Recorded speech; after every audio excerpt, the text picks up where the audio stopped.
King of Gods. By Fast Food Restaurant, Kabanata 237. Una sa Alliance Banquet. Una. Ang mga ekspresyon ng mga tao mula sa Ancient Shrine ay agad na nagbago sa ikalawang pagkatalo ni Lintong. Ang palitan sa pagitan ni Zhao Feng at Lintong ay wala pang 10 paghinga at walang nakakakita sa nangyari. Laging tinatalo ni Lintong ang kanyang mga kalaban sa isang sulyap. Kahit nakaharap niya si Kang Yuyo, isang sulyap lang ang ginamit niya at kahit natalo siya, maaaring magbago ang labanan sa isang pag-iisip lang. Sa pagkakataong ito, si Lintong ay natalo ng mas kakilakilabot kaysa dati, na natalo sa kanyang sariling kakayahan. Higit pa rito, gumamit lamang si Zhao Feng ng isang sulyap para talunin siya. Paano magkakaroon ng ganyang eye-power bloodline? Napakalakas na pinagmumulan ng mental energy. Secret technique para kopyahin ang kalaban. Hindi malinaw ang kamalayan ni Lintong, na parang hindi niya natanggap ang resultang ito. Masyadong malaki ang pagkabigla na ibinigay sa kanya ng espiritual na mata ni Zhao Feng. Isang sulyap lang ay nabasag na ang kanyang heavenly absent eye na ilusyon sa kaisipan at sa ilang paghinga, kinopya na niya ang kanyang teknik. Higit pa rito, ang kanyang kalaban ay halos ganap na nababanat sa mga pag-atake ng enerhiya sa pag-iisip at ang kanyang kadugo ay wala sa harap nito. Si Zhao Feng ang nanalo. Nang marinig ang anunsyo ng mga hurado, tila nagising si Lintong at matalim siyang tumingin kay Zhao Feng. Sa mga unang hakbang, naramdaman niya ang bloodline ng mata mula kay Zhao Feng na pumipigil sa kanyang bloodline at nagpang-inag. Si Lintong ay natigilan noon at ito ang nagpasiklab sa kanyang layunin sa pakikipaglaban.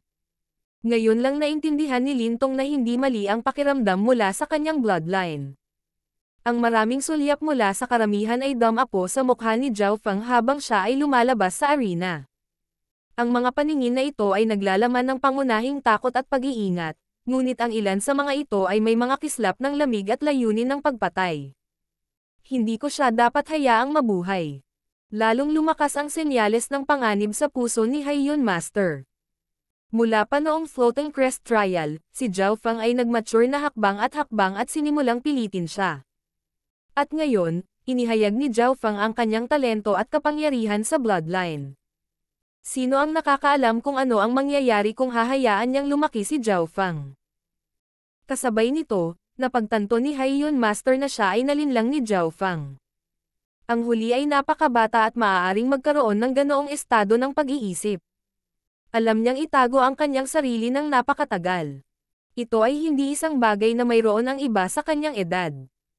Sa pag-iisip hanggang dito, ang puso ni Haiyun Master ay naging mas malamig. Napakalakas ng eye bloodline ng brat na iyon. Ito ang bane ng ating Ancient Shrine. Kung hindi natin siya magagamit para sa ating sarili, dapat natin siyang patayin.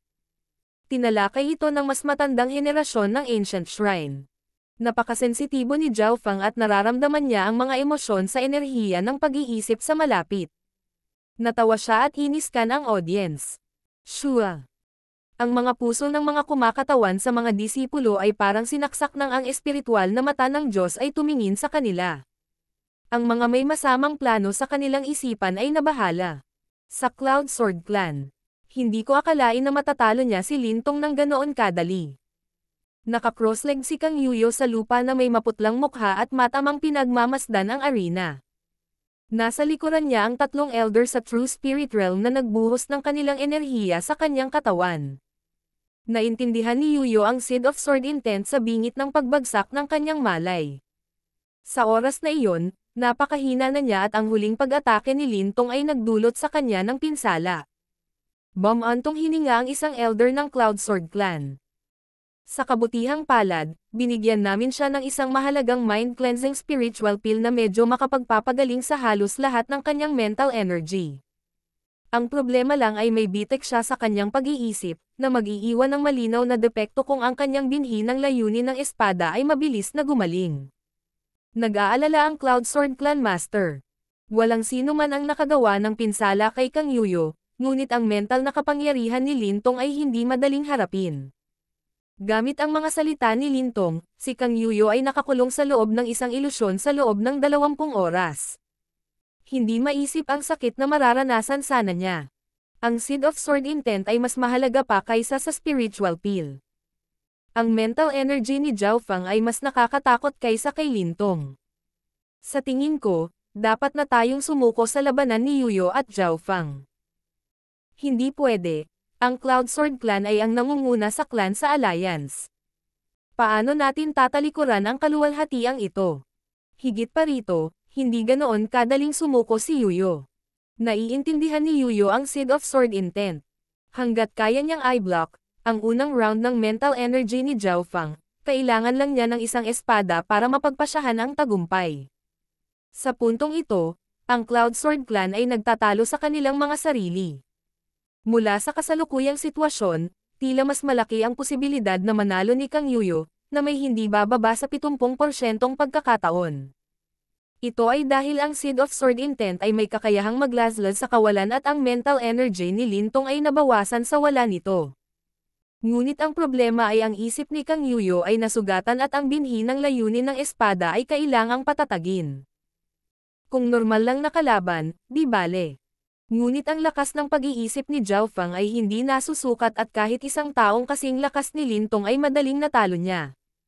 Kahit na naintindihan ni Kang Yuyo ang Seed of Sword Intent, kailangan niyang aminin na siya ay isang mahirap na kalaban. Clan Master, Master, Elders. Nakapagdesisyon na ako. Bilang isang cultivator ng espada, ang isa ay dapat palaging sumulong. Higit pa rito, nais kong makakuha ng unang pwesto sa Alliance Banquet. Ang mukha ni Kang Yuyo ay mapagpasyahan at puno ng paniniwala. Ang kanyang aura ng espada ay naging sanhi ng bahagyang panginginig ng mga kalapit na espada. Sa Finals Arena, nagpatuloy ang mga laban.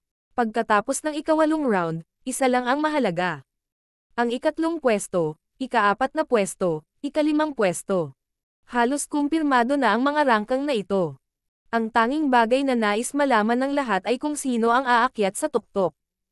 Una sa Alliance Banquet. Ito ay isang maluwalhating posisyon sa alinman sa 13 clans. Ito ay isang sandali na itatala sa kasaysayan. Mula kay Kang Yuyo at Zhao Fang. Sino ang mauuna? Ang paksang ito ay madalas na pinag-uusapan sa pagitan ng 13 angkan. Mas malaki ang posibilidad na manalo ni Kang Yuyo dahil naiintindihan niya ang Seed of Sword Intent. Walang sino man sa ilalim ng True Spirit Realm ang makatiis sa isang espada niya.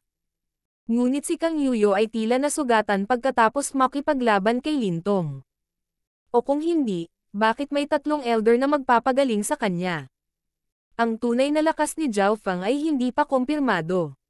Sa tingin ko ang laban na ito ay maaaring pumunta sa alinmang paraan. Bagamat nagpapatuloy pa rin ang mga labanan, ang karamihan sa mga tao ay nagmamalasakit lamang sa unang lugar. Sa wakas, sa ika-10 round ng mga laban, tinanggap ng Alliance Banquet ang pinaka-pinnacle battle. Kang Yuyo laban kay Zhao Fang. Ang nakatatandang henerasyon sa True Spirit Realm at kumakatawan sa mga disipulo ay lahat ay umaasa sa labanang ito. Walang ekspresyong naglakad si Zhao Fang papunta sa arena. Medyo mabagal si Kang Yuyo at mula sa mga manonood, parang naka-recover na siya. Ang Sagetsit ng Sword Intent sa kanyang mga mata ay naging dahilan para hindi makatingin sa kanya ng diretso ang iba. Naunawaan ni Kang Yuyo ang Seed of Sword Intent at ang isang sulyap mula sa kanya ay maaaring makabasag ng kumpiyansa at layunin ng labanan mula sa mga cultivator ng 6th at 7th Sky. Mula dito, makikita ng isa kung gaano kalakas ang layunin ng espada. Ang Sword Intent ay naglalaman ng paniniwala ng sword at ang kapangyarihang ito ay ipinakita sa pamamagitan ng mental na enerhiya upang hiwain ang kawalan. Nang humakbang si Kang Yuyo sa arena, ang kanyang Sword Intent aura ay nakondensed sa pinakamataas na antas. Nagkaroon ng paniniwala ng laslas sa lahat ng bagay at singilin pasulong. Ang kakaiba ay hindi agad umatake sina Zhao Fang at Kang Yuyo. Matapos labanan si Lintong, naunawaan ni Kang Yuyo na ang mga pag-atake ng enerhiya sa pag-iisip ay mas mabilis kaysa sa pisikal na pag-atake. Higit pa rito, ang kanyang Seed of Sword Intent ay gagamitin lamang kapag lumabas ang mental energy attack ni Zhao Fang, pagkatapos ay haharange niya ito at pagkatapos ay magpapas siya sa labanan gamit ang isang espada. Kang Yuyo, hindi pa lubusang naghihilom ang sugat ng iyong isip. Sa ilalim ng hindi matatag na enerhiya ng pag-iisip, ang iyong Seed of Sword Intent ay hindi matatag at maaari itong maging kritikal. Tumayo si Zhao Fang habang nasa likod ang kanyang mga kamay at ngumiti. Hindi agad siya umatake. Nakatutok ang mga mata ni Zhao Fang kay Kang Yuyo. Kahit na naiintindihan na ng huli ang Seed of Sword Intent, nanginginig pa rin ang puso niya nang makita niya ang God's Spiritual Eye ni Zhao Fang. Isa itong mata na tila sinusuri ang lupa. Ang mata na ito ay nagbigay sa kanya ng pressure na ilang beses na mas malaki kaysa sa Heavenly Absent Eye ni Lintong. Naninigas ang dugo ni Kang Yuyo at ito ay dahil wala siyang bloodline power. Ano ngayon? Kahit sa sitwasyong ito, naniniwala ako na kaya kitang talunin ng isang espada. Lumakas ang aura ng espada ni Kang Yuyo at bahagyang nanginag ang kanyang berdeng espada. Ito ay isang paniniwala na kaya niyang manalo sa isang espada. Matapos maunawaan ang Seed of Sword Intent, ang lakas ni Kang Yuyo ay tumaas sa ibang antas. Sa kabuuan ng 13 clan disciples, walang sino man ang may kumpiyansang makakahadlang sa isang espada niya, kasama si Zhao Fang. Ikaw ay mali.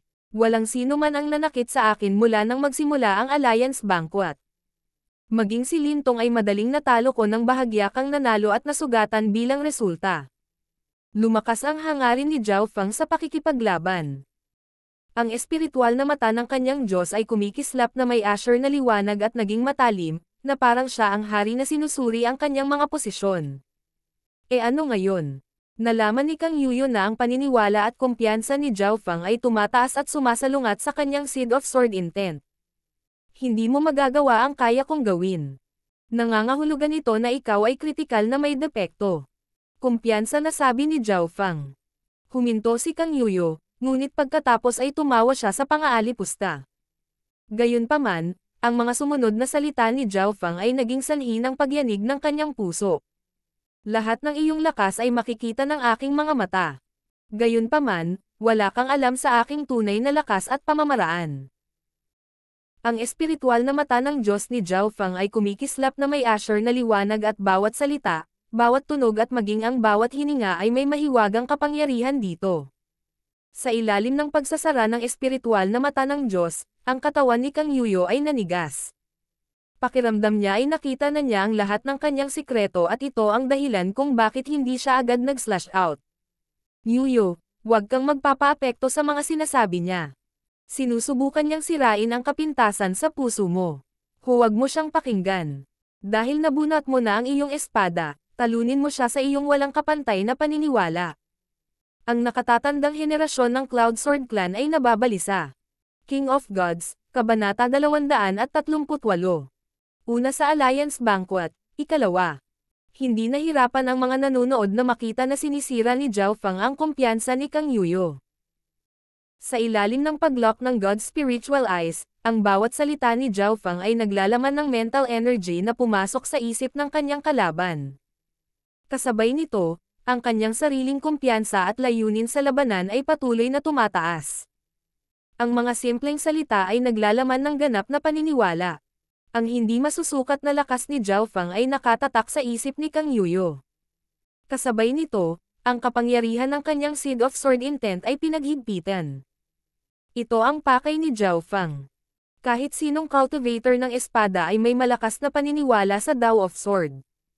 Kung ang isa ay wala nito, hindi nila maaaring paikliin ang binhi ng layunin ng espada.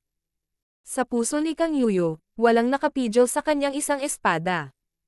Ang paniniwalang ito ang nagpapataas ng kapangyarihan ng kanyang espada ngunit sa pamamagitan ng paggamit ni Zhao Fang ng God's Spiritual Eye at Mental Energy Technique, nawala ang paniniwala ng Seed of Sword Intent ni Kang Yuyo.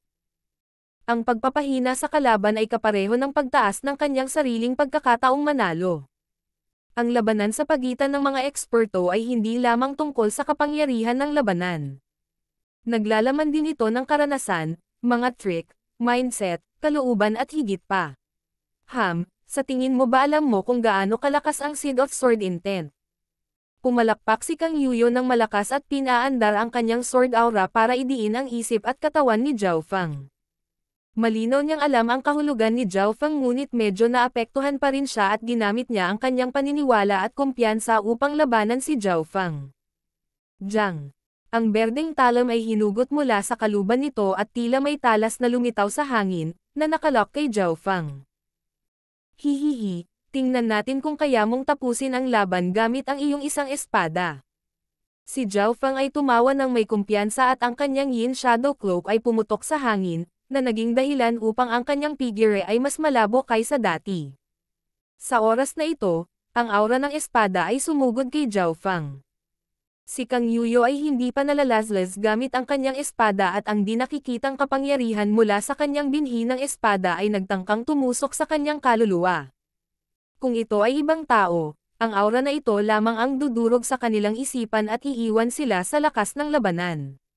Ngunit si Zhao Feng ay malamig na tumayo, hindi natinag. Cloud Heaven Sword Slash.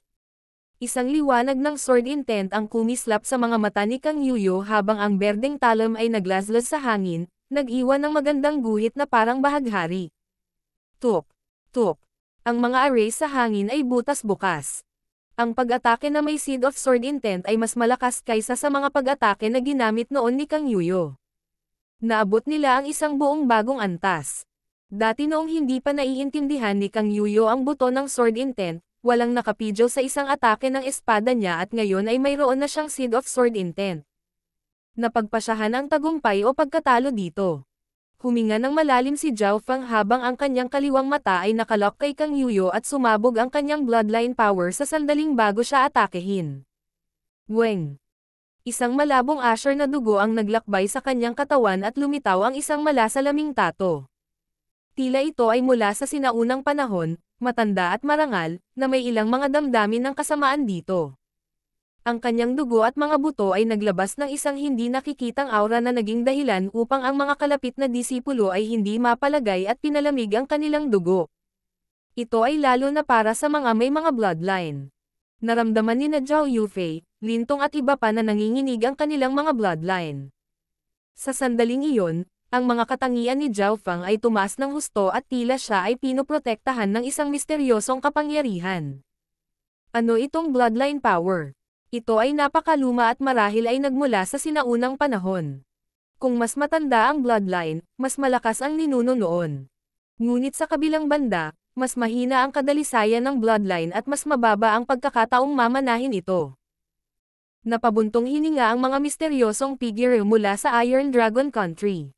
Ang kapangyarihan ng bloodline ay napakabihira sa 13 clans at minsan lang sila lumitaw ng isang beses bawat 1,000 taon. Ngunit ang mga taong ito ay tila mas naiintindihan ang tungkol sa kapangyarihan ng bloodline. Break. Ang asher na buhok ni Zhao Feng ay umihip sa hangin at ang kanyang mga kilay ay naging asher. Kasabay nito, ang asher-colored glass na parang tato ay nagbigay ng liwanag. Isang invisible aura of power ang napalitan ng mental energy sound attack mula sa sigaw ni Zhao Feng. Ang material na itim na buhangin ay unti-unting nabasag. Sa himpapawid, isang singsing ng liwanag ang bumaril kay Kang Yuyo. Ito ay hindi lamang isang simpleng mental energy technique. Naglalaman ito ng God's spiritual eye ni Zhao Feng at ang misteryosong kapangyarihan mula sa kanyang bloodline. Sa sandaling iyon, isang maliwanag na asher na ilaw ang mabilis na umikot sa mata ni Zhao Feng at ang asher abyss ay tila umabot sa hangin. Hong Long Long. Naramdaman lang ni Kang Yuyo ang pagyanig ng langit at kung hindi dahil sa lakas ng kanyang espada, ang puwersang iyon ay agad na nagpaubo sa kanya ng dugo. Isang liwanag ng banal na espada ang namuo sa kanyang mata at nabangga ito sa Asher Abyss sa mata ni Zhao Feng. Ang bilis ng palitan na ito ay 10 beses na mas mabilis kaysa sa mental na enerhiya. Ang sword intent aura ni Kang Yuyo ay agad na nawala ng higit sa kalahati. Ang Seed of Sword Intent ay pinaliit ng kanyang paniniwala sa espada. Nang mawala ang kapangyarihang ito, nawala ang talas ng kanyang espada. Hindi maganda, hindi matatag ang Seed of Sword Intent ni Yuyo. Ang bloodline power ng brat na iyon ay higit pa sa mental energy side at naglalaman ito ng kapangyarihan na katulad ng Sword Intent. Nagbago ang ekspresyon ng mga elder ng Cloud Sword Clan. Ang mas naging espesyal nito ay ang mga aksyon ni Zhao Feng ay nangyari lamang sa sandaling bago naganap ang mga pag-atake ni Kang Yuyo. Ang kanyang biglaang paggalaw ay hindi nagpatalo sa sword intent ni Kang Yuyo ngunit natigil ito sa kanyang paggalaw sa kalagitnaan, na naging dahilan upang manginig ang kanyang isip. Shoo! Isang sword light ang kumislap sa hangin na parang bahaghari patungo kay Zhao Feng. Ang mga nasa 7th sky ng Ascended Realm ay malamang na hindi ito maiiwasan. Gayunpaman, sa ilalim ng pagkakalak ng God's spiritual eye ni Zhao Fang, nakita niya ang tinatayang direksyon ng espada sa sandaling laslas ni Kang Yuyo. Ang ruta ng mga espada ay nakita sa 100 beses na mas mabagal na bilis sa kanyang mata. Ngunit ang espada ni Kang Yuyo ay naglalaman pa rin ng kaunting buto ng sword intent na nakakulong sa paningin nito kay Zhao Fang. Weng. Ang malasalamin na tato sa katawan ni Zhao Fang ay nagbigay ng liwanag at tila nagpapataas ito ng kanyang mga depensa. Kahit na walang pagtaas sa depensa, maaaring baliwalain ni Zhao Fang ang karamihan sa lakas ng layunin ng espada gamit ang kanyang mental na enerhiya. Ang pinakamahalagang hakbang ni Zhao Fang ay natapos na. Sa pagpapababa ng sword intent power ni Kang Yuyo, nangangahulugan ito na ang kanyang opensa ay kapansin-pansing bababa. Lightning Wind Destruction. Ang Asher Lightning ay kumislap sa paligid ng katawan ni Zhao Fang at bumuo ng isang malaking ipoipo na dumurog sa lahat sa loob sa kawalan. Boom! Ang ipoipo ng kidlat ay nakipagsagupaan sa pag-atake ng espada at ito ay sumabog, na lumikha ng isang malaking itim na butas sa entablado na napakalalim na ang ilalim ay hindi makita. Ang gayong kahangahangang mapangwasak na kapangyarihan ay nagulat sa mga manunood. Mahirap isipin na nagmula ito sa isang tao sa Ascended Realm. Q. Isang malabong asol na figure ang kumislap sa hangin. Lumayo si Zhao Fang sa sandaling nataman niya ang ulo. Ngunit kahit noon pa man, tumutulo ang dugo mula sa sulok ng kanyang bibig at isang sugat na napakalalim na makikita ang buto sa kanyang balikat. Mula dito, makikita kung gaano kalakas ang opensa ni Kang Yuyo. Kailangang malaman ng isa na ang Lightning Wind Palm ni Zhao Fang ay umabot na sa rurok ng 6th level at ang kanyang bloodline power ay ganap na nabuksan. Maging si Ouyut Ian, na may matinding depensa, ay matatalo niya sa isang palad. Ngunit gayunpaman, nagtagumpay si Zhao Fang sa pagpapakalat ng espada ni Kang Yuyo at ito ay isang bagay na hindi pa nangyari noon. Hanggat nangyari ang hakbang na ito, ang tagumpay ay halos kay Zhao Fang. Sa sandaling ito, muling pinalalakas ni Kang Yuyo ang kanyang Seed of Sword Intent. Ang mahiwagang kapangyarihan ni Zhao Fang ay nag-iwan ng malalim na impresyon sa kanya. Bilang isang cultivator ng espada, ang kanyang forte ay opensa at ang kanyang pinakamalakas na espada ay hinarang ng kalaban. Higit pa rito, ang lamig ng pagkakaroon ng lahat ng bagay na nakikita sa pamamagitan ng bomb alot sa kanyang isip. Masyadong perpekto ang timing mula kay Zhao Fang noon. Hindi pa huli o masyadong maaga ngunit sa sandaling iyon ay umatake siya. Naramdaman pa ni Kang Yuyo na ang kanyang ruta sa pag-atake ay nakita ng kalaban. Kang Yuyo. Ang katotohanan na hindi ka nanalo sa isang espada ay nangangahulugan na nawalan ka ng pagkakataong manalo. Ang figure ni Zhao Fang ay kumislap sa hangin sa gitna ng mga arko ng kidlat at lumundag patungo kay Kang Yuyo. Hinawakan ng huli ang kanyang berdeng espada at napagtanto na hindi niya nakikita si Zhao Fang. Sa Seed of Sword Intent lamang siya nagkaroon ng pagkakataon. Sa sandaling ito, ang bloodline ni Zhao Fang ay ganap na na-activate at gamit ang Yin Shadow Cloak, ang kanyang Illusion Fish Lining Arc Step ay umabot sa pinakamataas na bilis. Ito ay hindi lamang tungkol sa bilis. Ang kasanayan ay naglalaman ng salitang ilusyon at sa ilalim ng paggamit ng mental energy mula sa God's spiritual eye, maaari nitong linlanggan ang kalaban. Gayunpaman, nang gamitin ni Kang Yuyo ang kanyang Seed of Sword Intent, nagawa pa rin niyang i-lock si Zhao Fang at atakihin siya. Hihihi, huli na. Isang mahinang tawa ang umalangaw-ngaw sa kanyang tenga. Inikat ng kidlat si Zhao Fang at siya ay parang isang Diyos ng kidlat na bumaba. Biglang lumakas ang kanyang bilis habang umaarangkada siya. Kakalahati pa lang ay naglaslas si Kang Yuyo bago ang isang mental energy attack mula sa God's spiritual eye ni Zhao Fang ay gumuho sa kanyang binhi ng sword intent. Kasabay nito, umalangaw-ngaw ang kulog sa kanyang mga tainga na siyang nagpang-inig sa kanyang dugo. Bahagyang namamanhid ang katawan ni Kang Yuyo nang namuo ang takot sa kanyang mga mata sa unang pagkakataon. Mula pa sa kanyang landas ng paglilinang, dinurog niya ang bawat tao sa ilalim ng kanyang mga paa gamit ang kanyang espada at walang sino man sa nakababatang henerasyon ang maaaring lumaban sa kanya. Ang kanyang pangalawang espada ay hindi nagawang magwasak. Sa buong labanan, isang espada lang ang ginamit ni Kang Yuyo at nang makalapit na si Zhao Fang, natapos na ang laban. Kung ang offense power ni Kang Yuyo ay itinuturing na 10, ang kanyang depensa at paggalaw ay hindi lalampas sa 6. Sa kabilang banda, ang opensa, depensa, paggalaw at mental na enerhiya ni Zhao Fang ay nasa 8. Naramdaman na lamang ni Kang Yuyo ang isang malaking pinagmumulan ng kidlat mula sa ibabang kalahati ng katawan pataas. Natunaw ng kidlat na ito ang sword intent na kaka-condensed, tinamaan siya ng kidlat sa balikat.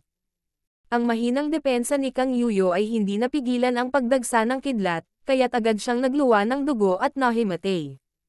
King of Gods, Kabanata 239. Pinakamataas na gantimpala. Ang nangungunang labanan ng Alliance Banquet ay napagpasyahan sa isang hakbang. Ang hopes iba ni Kang Yuyo ay hindi pa rin makayanan, ngunit siya ang natalo. Paano ito posible? Napakadaling nanalo ni Zhao Fang. Isang galaw lang. Pakiramdam ko ay sinasadyang matalo ni Kang Yuyo. Karamihan sa mga kinatawan ng mga disipulo ay hindi alam kung ano ang nangyayari. Sa hitsura, tila napakadali ni Zhao Fang na nanalo. Mula sa simula hanggang sa huli, hindi siya nasusukat at tila may tiwala siyang mananalo. Nagbigay ito ng pakiramdam sa iba na sinasadyang nawala si Kang Yuyo. Ngunit sa katotohanan, nanalo si Zhao Fang sa laban na ito dahil sa swerte. Ang anumang pagbabago ay maaaring magresulta sa pagkatalo niya ni Kang Yuyo sa isang galaw. Kaunti lang ang nakakakita ng palitan. Nakakalungkot. Si Kang Yuyo ay may mahigit 70% na pagkakataong manalo, ngunit siya ay natalo pa rin. Ang isip ni Kang Yuyo ay may ilang mga pinsala dito at ang Seed of Sword Intent ay hindi matatag. Kaya ang pagkatalo. Napabuntong hininga ang mga nakatatanda ng Cloud Sword Clan. Masyadong nakakabigo ang labanan ni Kang Yuyo. Siya ay nagkaroon ng lakas upang manalo ay natalo. Nakikita ng mga nasa True Spirit Realm ang salik ng pagpapasya. Sa simula, gumamit si Zhao Fang ng mga salita para masira ang kumpiyansa ni Kang Yuyo. Una, kayang kontrolin ng espiritual na mata ng Diyos ni Zhao Fang ang bawat galaw ni Kang Yuyo at suriin ang kanyang mga lihim. Pangalawa, hindi mapipigilan ang mental energy, ang isip ni Kang Yuyo ay nasugatan na at ang kanyang binhi ng sword intent ay hindi matatag. Nangangahulugan din ito na nahawakan na ni Zhao Fang ang kahinaan at kapintasan ni Kang Yuyo sa simula pa lang. Ito rin ay ang God's Spiritual Eyes, forte at kapag ginamit ng may mental energy, na-double ang epekto. Kahit na naiintindihan ni Kang Yuyo ang layunin ni Zhao Fang, napilitan pa rin siyang i-condense ang kanyang binhi ng espada na balak gumanti. At ito rin ay nasa plano ni Zhao Fang. Ang huli ay nayanig ang kumpiyansa ni Kang Yuyo at nawasak ang kanyang Seed of Sword Intent sa sandaling siya ay gumawa ng kanyang pag-atake. Ang ikalawang hakbang ay batay sa katotohanan na ang unang hakbang ay nagtagumpay. Ang kawalang ingat ay naging dahilan upang mabaigo muli si Kang Yuyo at ang kanyang buto ng sword intent ay nabawasan ng higit sa kalahati at ang kanyang strike ay naputol din. Siyempre, nakakagulat din ang kapangyarihan ng God's Spiritual Eye ni Zhao Fang at ang kanyang bloodline power. Sa kritikal na sandali, sinira niya ang Seed of Sword Intent ni Kang Yuyo at binayaran ang halaga ng pagkakasugat niya para harangin ang espada ni Kang Yuyo. Sa ganitong paraan, balanse ang panig ng tagumpay kay Zhao Fang. Ang unang ilang hakbang ay ang pag-alog sa paniniwala at pagtitiwala ni Kang Yuyo. Matapos hadlangan ang kanyang welga, nagbago ang buong sitwasyon. Nang i-condense ni Kang Yuyo ang kanyang pangalawang strike, madali itong naalagaan ni Zhao Fang. Nang malapit na si Zhao Fang, napagpasyahan ang tagumpay. Ang mga sword cultivator ay naglalayon ng oaks iba, upang masira ang 10,000 kasanayan gamit ang isang espada. Sa makatuwid, sa mga tuntunin ng mga pag-atake, sila ay nakahihigit sa mga may parehong paglilinang. Ngunit lahat ng bagay ay may mga kahinaan. Bukod sa opens iba, ang mga sword cultivator ay mahina sa lahat ng bagay. Ang mundo ay may napakaraming mahiwagang kasanayan na hindi kayang ipagtanggol. Halimbawa, ang Curse of 800 Graves ay isang bangungot para sa mga nasa True Spirit Realm. Sa makatuwid, hindi maiinggit si Zhao Fang sa mga sword cultivator. Napakaraming diskarte sa mundo na maaaring agad na pumatay sa iyo. Kung hindi naiintindihan ni Kang Yuyo ang Seed of Sword Intent, isang kisap mata mula sa God's Spiritual Eye ni Zhao Fang o ng Heavenly Absent Eye ni Lin Tong ay maaaring pumatay sa kanya. Si Zhao Fang ang nanalo. Ang hukom sa True Spirit Realm ay seryosong tumingin kay Zhao Fang. Ang dahilan kung bakit nanalo si Zhao Fang sa laban na ito ay dahil sa kanyang mindset. Maaaring sabihin na ang espada ni Kang Yuyo ay hindi kayang tiisin para sa mga nasa ilalim ng True Spirit Realm. Nang ipahayag ang resulta, nagising ang isipan ni Kang Yuyo at may maputlang mukha, malamig niyang nilock si Zhao Fang habang pinupuno ang hangin ng layunin ng espada. Naintindihan niya ang dahilan kung bakit siya natalo at nanlamig kapag iniisip ang mga panlilinlang nito. Ang espiritual na mata ng Diyos ni Zhao Fang ay nakaharap sa mga mata ni Kang Yuyo, hindi natatakot sa kanyang layunin sa espada. Sa ilalim ng pagtulak ng kanyang bloodline, ang spiritual eye ng Diyos ay tila naglalaman ng isang misteryosong kapangyarihan.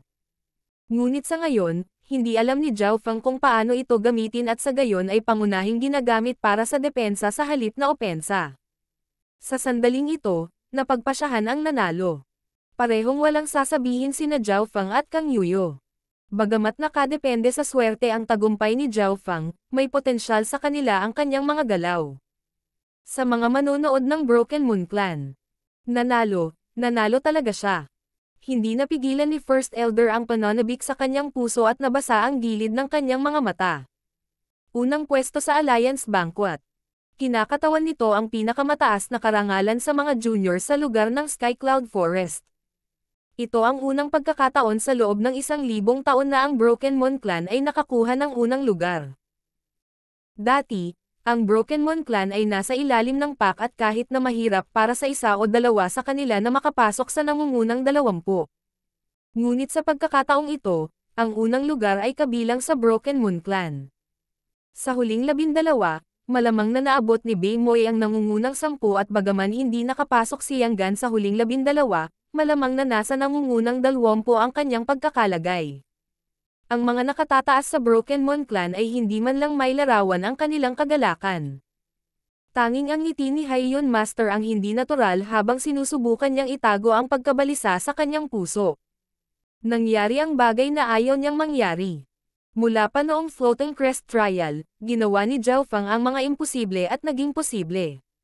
Sa mga tuntunin ng talento, potensyal, kalooban, isip, si Zhao Fang ang pinakamataas na antas. Ito ay lalo na para sa mindset. Si Zhao Fang ay mas matalino kaysa sa iba sa kanyang edad. Nagkatinginan ang ibang angkan ng 13 clans at nagsimulang mag-usap. Ang mga manunood ng Cloud Sword Clan at mga manunood ng Ancient Shrine ay may pangit na ekspresyon sa kanilang mga mukha. Ang kaluwalhatian ng unang lugar ay nakuha ng Broken Moon Clan na palaging nasa ibaba. Ang Lin Moon Clan ay natigilan din. Ang tatlong Moon Clans ay orihinal na isang clan at ang Broken Moon Clan ay palaging rock bottom. Kanina lang, sa 3-clan party, ginulat na ng Broken Moon Clan ang lahat. Ngunit ngayon, tila nagpipigil ang Broken Moon Clan. Pagkatapos ng labanan ni Zhao Fang at Kang Yuyo, teknikal na natapos ang Alliance Banquet. Wala nang pagtutol laban kina Zhao Fang at Kang Yuyo. Ang finals ay nangangailangan ng 12 sa bawat laban 11 laban. Sa wakas, nanalo si Zhao Fang sa lahat ng 11 laban at si Kang Yuyo ay nanalo ng 10. Nanalo si Lintong ng 9, natalo lamang kina Zhao Fang at Kang Yuyo. Walang alinlangan, si Zhao Fang ang hari ng Alliance Banquet sa pagkakataong ito. Hindi ako nakahabol. Bahagyang lumabo ang mga mata ni Zhao Yufei. Sa final stage, hindi man lang nakaganti si Zhao Yufei kay Zhao Fang. Ang lakas ng pag-iisip at opensa ng huli ay umabot sa pinakamataas kapag ginamit sa espiritual na mata ng Diyos. Bukod kay Kang Yuyo na may hindi makayanan na opensa, walang sino man ang maaaring magbanta sa kanya. Ngunit sa lalong madaling panahon, isang liwanag ang kumislap sa mga mata ni Zhao Yufei. Kung hindi ko siya malalampasan, kung gayon ay gagamitin ko siya bilang aking layunin. Ito rin ay isang uri ng paniniwala. Ang kapintasan sa puso ni Zhao Yufei ay biglang nawala. Kung hindi niya malalampasan si Zhao Fang, bakit hindi na lang sundin ang puso niya at gamitin siya bilang layunin? Ang pagbabago ng puso ay muli siyang naging dalaga. Ito ay may sariling mga pakinabang at disadvantages. Ang maganda ay wala ng kapintasan sa puso si Zhao Yufei at hanggat patuloy na bumubuti si Zhao Fang, gaganda rin ang kanyang lakas. Ngunit ang kawalan ay kung si Zhao Feng ay ganap na matalo minsan, ito ay makakaapekto rin kay Zhao Yufei dahil ginawa ng huli ang dating isang mataas na bundok at ang kanyang layunin sa buhay. Makalipas ang 2 hanggang 3 araw. Ang mga huling laban ay ganap na natapos. Una, Zhao Feng. Pangalawa, Kang Yuyo. Pangatlo, Lin Tong. 3 bituin lamang ang napagdesisyonan sa pagkakataong ito. Dahil sina Ao Yutian at Xu Zishan ay maaaring matalo kaagad ng iba, hindi na sila niranggo bilang mga bituin. Kaagad pagkatapos ay dumating ang mga gantimpala ng Alliance Banquet. Ang Alliance Banquet ay ginanap ng 13 clans at bawat clan ay kailangang magbayad ng isang bahagi ng presyo na bumubuo sa mga gantimpala. Sa madaling salita, ito ay isang sugal kung saan ang 13 clans ay naglagay ng malalaking taya. Ang panalo o pagkatalo ay nakasalalay sa paglalagay ng mga kinatawan ng mga alagad. Walang alinlang ang nanalo ang 3 nangungunang lahat. Unang lugar lamang ang nakatanggap ng shedding spiritual pill, na ang halaga ay hindi nasusukat. Malamang, ang 13 clans ay nagbayad ng napakalaking halaga upang pinuhin ang tableta na ito at sila ay nagtipon ng ilang pill masters 1 taon o 2 mas maaga upang likhain ang tableta na ito. Ang shedding spiritual pill ang pinakamalaking taya sa pagkakataong ito at walang mag-aakalang ang premyong ito ay mapanalunan ng isang hindi kilalang disipulo mula sa Broken Moon Clan. Hindi. Si Zhao Feng ay hindi na sikat. Mula nang manalo siya sa unang pwesto, ang kanyang pangalan ay naitala sa mga aklat ng kasaysayan at ang kanyang katanyagan ay kumalat sa mga lugar ng Sky Cloud Forest. Sa araw na natapos ang Alliance Banquet, ang nangungunang 10 pumunta para tanggapin ang kanilang mga reward. Nakatanggap ang unang pwesto ng shedding spiritual pill at 10,000 mababang grade primal crystal stones, na nagkakahalaga ng 1,000,000 substandard na primal crystal na bato. Bukod doon, lahat ng nangungunang 3 ay may karapatang makapasok sa Origin Core Ruins. Sa ilalim ng mga mata ng kasakiman, inggit, paninibugho at hindi pagpayag, natanggap ni Zhao Feng ang shedding spiritual pill. Ang shedding spiritual pill ay inilagay sa isang jade case at ang spiritual pill na kasing laki ng thumbnail ay purong berde na may transparent na purple sa ibabaw. Kapag ang kaso ay hinalog, ang ibabaw ng espiritual na tableta ay magiging maganda. Si Zhao Feng ay may 100% pagkakataon na maabot ang susunod na sky sa pamamagitan ng paggamit ng tabletang ito. Fenger, masyadong mataas ang presyo ng tabletang ito. Inirerekomenda kong kainin mo ito sa lalong madaling panahon upang walang mangyari na hindi inaasahan. Mataimtim na sabi ng First Elder. King of Gods, Kabanata 240. Epekto ng shedding spiritual pill. Ang mungkahi ng First Elder ay nagpakilos sa puso ni Zhao Feng. Ang shedding spiritual pill ay isang pinakamataas na antas sa 3 spiritual pill at ito ay itinuturing na isa sa pinakamahalaga sa lahat ng 3 pinakamataas na antas na tableta.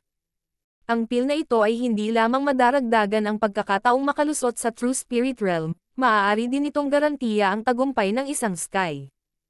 Sa sandaling ito, may mga nakakaalam kung gaano karaming tao ang naiinggit at naiinggit sa shedding spiritual pill ni Zhao Feng. Sa ilalim ng mga pandaman ng God's spiritual eye, nakita ni Zhao Feng ang mga pares ng pula at berdeng mga mata. Maging ang mga kalahok na disipulo ng parehong clan, tulad ni Yang Gan, Beimoy, Quan Chen at kasamahan, ay naiinggit at naantig sa shedding spiritual pill. Master, kakarating ko lang sa 6th sky kanina. Masyado bang padalos-dalos na kainin ang shedding spiritual pill ngayon? Si Zhao Feng ay napakalmado at hindi nalinlang ng mga epekto ng shedding spiritual pill. Ang pagsasama-sama ng paglilinang ng isang tao ay nag-ambag sa kadalian ng paglusot. Napakaganda ng pundasyon ni Zhao Feng sa Consolidated Realm at sa makatuwid, ang kanyang cultivation ay napaka-stable sa Ascended Realm. Ngunit sa pagkakataong ito, nakarating lang siya sa 6th sky ilang araw na ang nakalipas. Ang pagkain ng shedding spiritual pill ngayon ay maaaring medyo minamadali. Si Kang Yuyo ay isang halimbawa. Ang kanyang buto ng sword intent ay kagagaling lang at ang kanyang isip ay nasugatan, kaya ang mga kapintasan na nagbigay kay Zhao Feng ng pagkakataon. Fenger, hinahangaan ko ang katotohanan na hindi ka nalinlang ng mga panandaliang tagumpay. Ngumiti si First Elder at nakipagpalitan ng tingin sa Broken Moon Clan Master. Parehong tumango ang Broken Moon Clan Master at Granny Liuyo bilang papuri. Ang impresyon na ibinigay sa kanila ni Zhao Feng sa Floating Crest Trial ay masama at ngayon lang nila napagtanto kung gaano kalalim ang itinago ng kabataang ito para manalo sa Alliance Banquet. Martial Nephew Zhao Feng, napag-isipan mo na ang lahat ng aspeto, diba? Maaaring pataasin ng spiritual pill na ito ang iyong mga pagkakataong makapasok sa True Spirit Realm mula sa pinakamataas na antas ng Seventh Sky at sa makatuwid, naglalaman ito ng maraming enerhiya sa loob. Pagkatapos mong kainin ang tabletang ito, ilalagay namin ang aming mga puwersa sa iyong katawan upang pabagalin ang rate ng pagpapalabas ng enerhiya upang magkaroon ka ng mas maraming oras. Sabi ng Broken Moon Clan Master. Si Zhao Feng ay tumango. Ang Broken Moon Clan Master at ang kanyang master ay isa sa alang-alang din ang kanyang naisip. Kaya naman, nang walang pag-aalinlangan, kinain niya ang shedding spiritual pill. Ang pagkilos na ito ay naging sanhi ng pananakit ng puso ng maraming tao at ang liwanag ng paninibugho sa kanilang mga mata ay nawala ng higit sa kalahati. Kung hindi pa nakain ni Zhao Feng ang shedding spiritual pill, may pagkakataon pa sila. Ngunit ngayon, kinain na ito ni Zhao Feng at wala na silang magagawa. Umupo ka, tutulungan ka naming pabagalin ang paglabas ng enerhiya. Babala ni Granny Liuyo. Naka-cross-legged si Zhao Feng sa lupa at naramdaman niyang may sumabog na kapangyarihan na kumalat sa kanyang mga buto at dugo. Naglalaman ito ng malamig na pakiramdam na naglakbay sa kanyang isipan. Ang una ay isang kapangyarihan na maaaring magpapataas ng lakas ng katawan ng isang tao at ang huli ay isang hindi nakikitang kapangyarihan na nagpapataas ng mga pandaman ni Zhao Feng. Sa sandaling iyon, naramdaman niya ang lahat ng kanyang acupuncture point na hininga at ang bulong ng lamig ay dumampi sa lahat ng dako. Shua! Ang kamalayan ni Zhao Feng ay tila umalis sa kanyang katawan at hinawakan ang Yuan Qi ng langit at lupa. Ang Yuan Qi ay naglalaman ng kapangyarihan ng apoy, hangin, at kidlat ni Zhao Feng.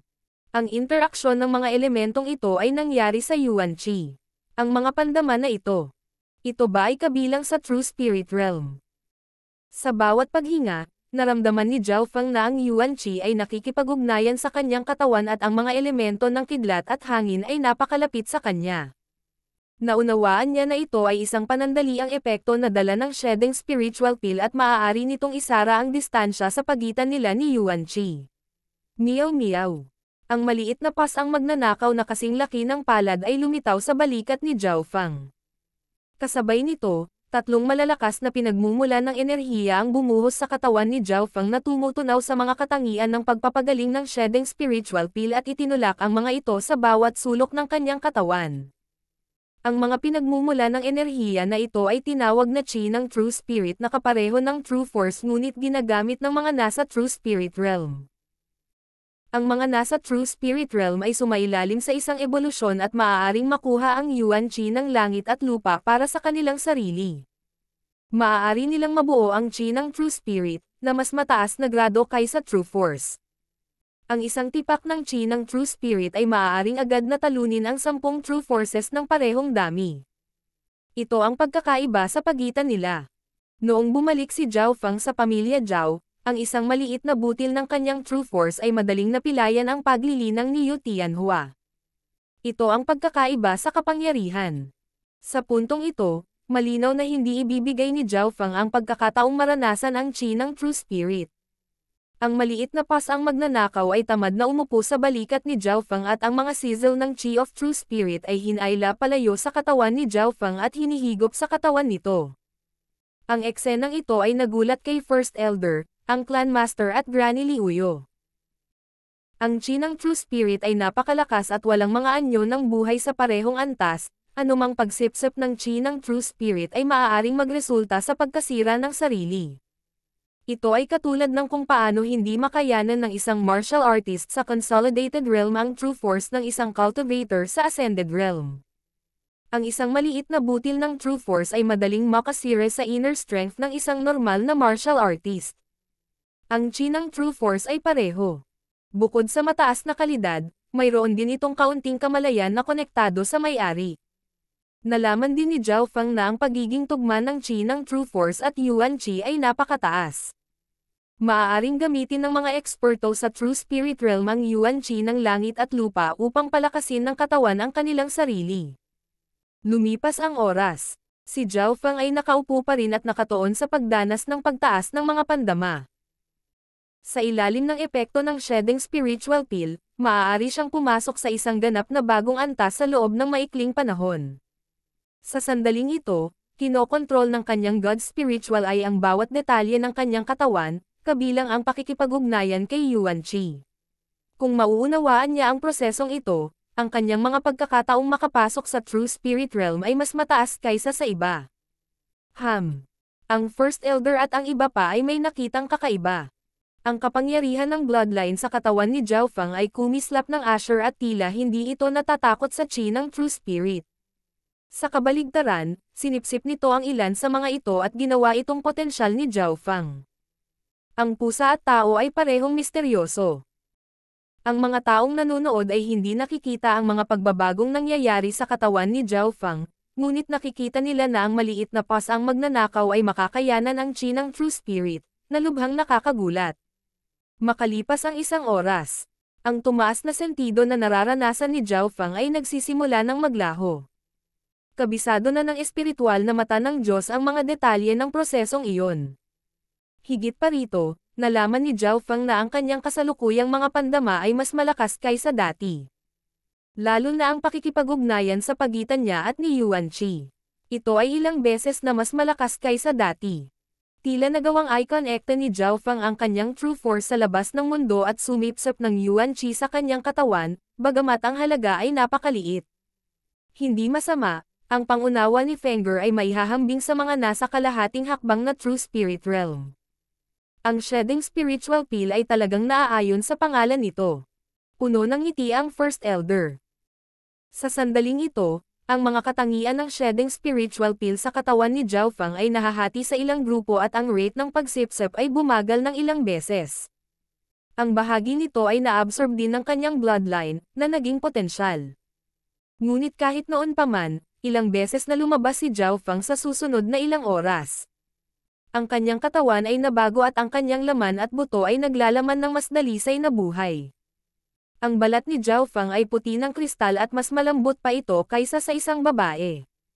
Pagkatapos nitong shedding spiritual pill, higit sa 70% ng mga dumi sa loob ng kanyang katawan ay nailabas na. Tuktok ng Sixth Sky. Ang shedding spiritual pill ay talagang karapat-dapat sa pangalan nito. Binuksan ni Zhao Feng ang kanyang mata. Sa loob lamang ng ilang oras, halos naabot na niya ang Seventh Sky at ang tunay na lakas sa kanyang katawan ay umaangkop sa kanyang paglilinang. May mga natitirang katangian ng panggamot na unti-unting nagbabago sa kanyang katawan. Fenger, sa loob ng 3 araw, mararating mo na ang Seventh Sky. Ang First Elder at ang iba pa ay binawi ang kanilang True Spirit Qi at ngumiti sa tagumpay. Ang bloodline at katawan ni Zhao Feng ay tila iba sa iba at maaari itong sumipsip ng higit pang mga nakapagpapagaling na katangian kaysa sa iba sa parehong paglilinang. Sa makatuwid, sina First Elder at ang iba pa ay hindi gumamit ng masyadong maraming enerhiya. Ito ang naging bentahe ng pagkakaroon ng magandang talento. Fenger, pupunta ka sa Dragon Concealing Lake para makakuha ng mga kaliwanagan mula sa Origin Core Ruins. Isa ito sa pinakamahalagang lugar sa lugar ng Sky Cloud Forest. Nagbabala ang First Elder. Bukod sa shedding spiritual pill, si Zhao Feng ay nagkaroon din ng malaking kapalaran na makapasok sa Origin Core Ruins. Kung may mauunawaan siya mula doon, ang mga benepisyo ay maaaring mas malaki pa kaysa sa shedding spiritual pill. Tumango si Zhao Feng at sinimulang pagsamahin ang kanyang kultibasyon habang naghihintay na pumasok sa ruins bukas. Nakakuha siya ng ilang mga insight mula sa mga labanan sa Alliance Banquet at pagkatapos kumain ng shedding spiritual pill at maranasan ang Qi ng True Spirit at Yuan Qi, kakailanganin ng ilang oras upang matuno ang lahat ng impormasyong ito. Mabuti na lang at nakopya niya sa kanyang isipan ang ilang mahahalagang tanawin at detalye. Ang kapangyarihan ng espiritual na mata ng Diyos sa pagkopya ay hindi limitado sa mga libro, maaari rin itong sumalamin sa mga tanawin at layunin. Siyempre, hindi kayang kopyahin ng kapangyarihang ito ang lahat. Kung puno ng kaliwanagan ang eksena, mahirap kopyahin. Mabilis na lumipas ang oras at dumating na ang ikalawang araw. Ang enerhiya ni Zhao Feng ay umabot na sa rurok nito at ang kanyang paglilinang ay lumampas na kay Yang Gan. Ang limitasyon ng Sixth Sky. Hindi napigilan ni Zhao Feng na huminga ng malalim at ang mga mata ni First Elder at kasamahan. Naiilawan din. Tila nakakakuha si Zhao Feng ng mas maraming enerhiya kaysa sa inaakala nila. Tanging ang mga mata ni Haiyan Master ang kumikislap. Dinala ng mataas na autoridad ng Broken Moon Clan si Zhao Feng sa Dragon Concealing Lake dahil ang Origin Core Ruins ay nasa ilalim ng Dragon Concealing Lake.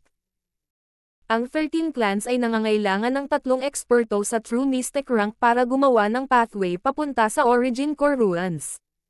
Ang True Spirit Realm ay nahati sa 3 langit. Ang True Human rank, True Mystic rank at True Lord rank. Ang tunay na Mystic rank ay ang pangalawang langit at naintindihan na nila ang sarili nilang ugat ng mga Dao.